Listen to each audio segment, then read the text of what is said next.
Welcome back to another in our series of great chapters in the Bible.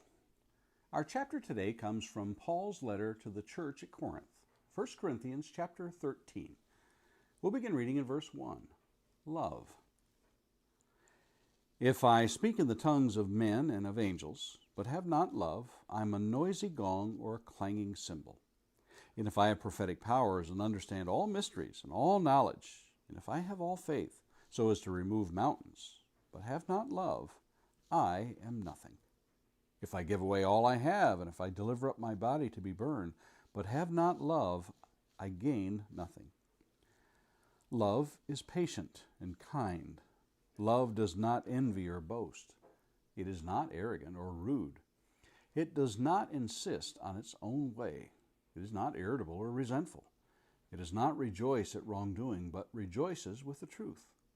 Love bears all things, believes all things, hopes all things, endures all things. Love never ends.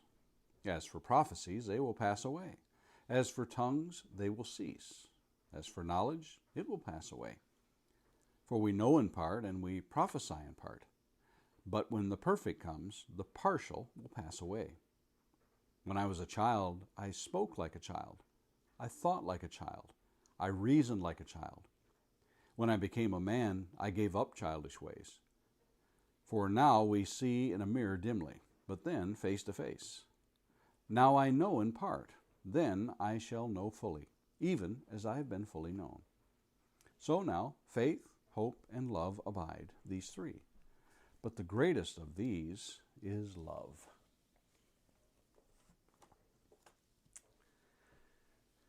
A man was asked how to spell Mississippi. He replied, the river or the state. That's a classic from the Spelling Bee Hall of Fame moments. I always get a kick when people in spelling bees are given a word and then they ask the moderator to use that word in a sentence. Well, that might explain why I never went very far in spelling bees. I should have asked them to use those hard words in a sentence. At least I could have bought a little time.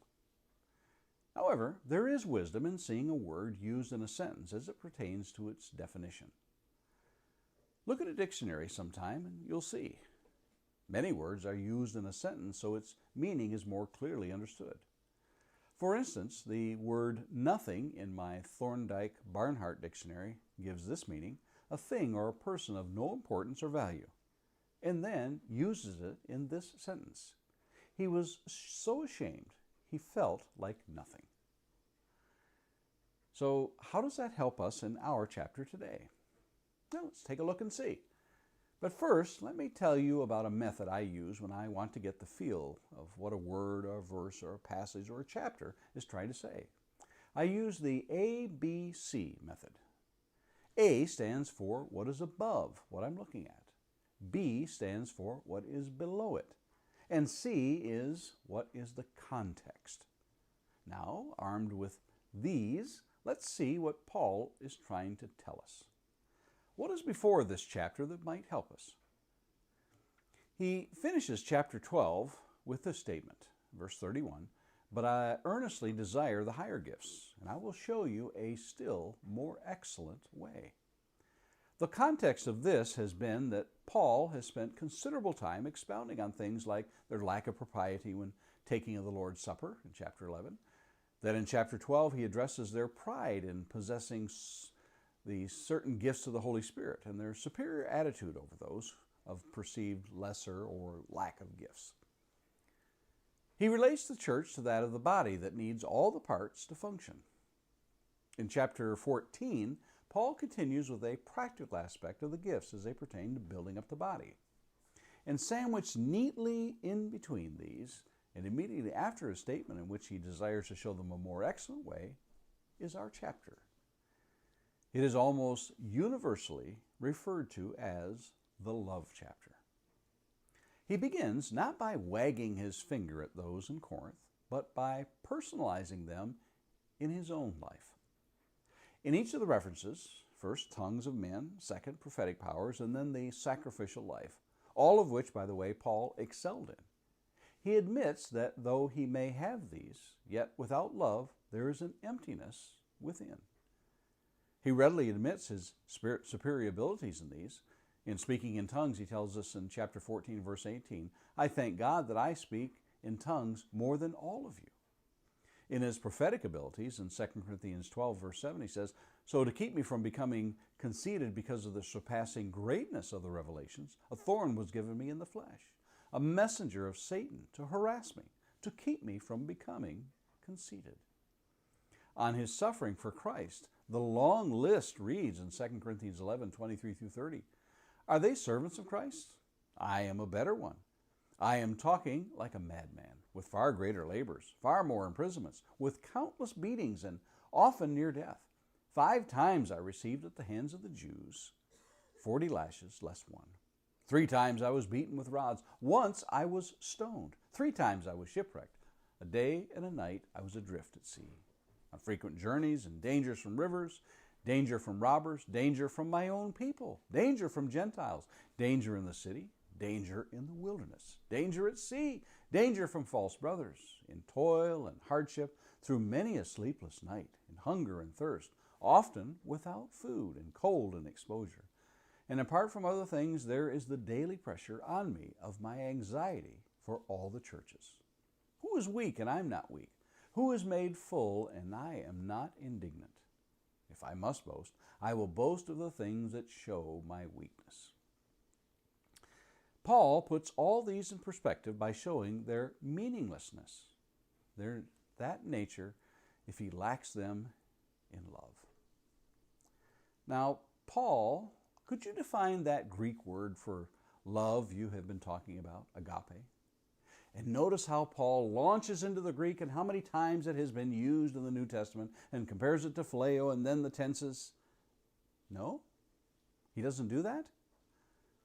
He bypasses all of that and uses it in a sentence.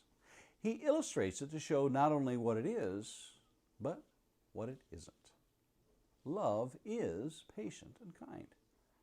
But love doesn't envy. Love doesn't boast. Love isn't arrogant. Love isn't rude. Love isn't irritable. Love isn't resentful. Love bears all things.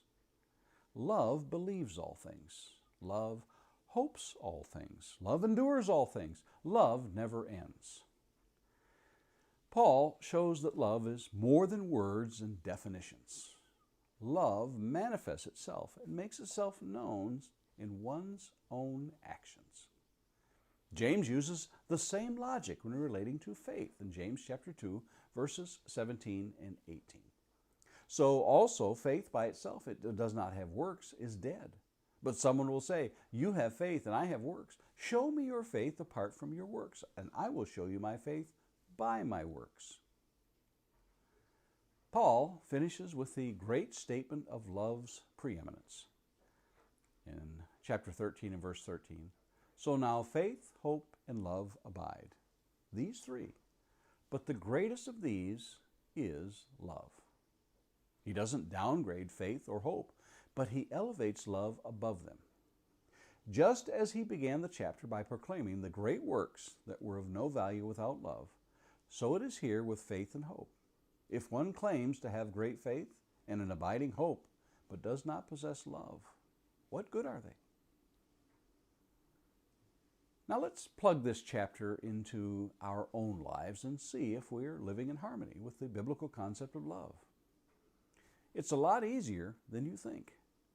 Just put your name in place of love in each of the traits. If it can be truly said, then that you understand what love is. For example, Matthew is patient. Matthew is kind. Matthew is not envious or boastful or arrogant or rude. Matthew does not insist on his own way. Matthew is not irritable or resentful or rejoices at wrongdoing. Matthew rejoices in the truth.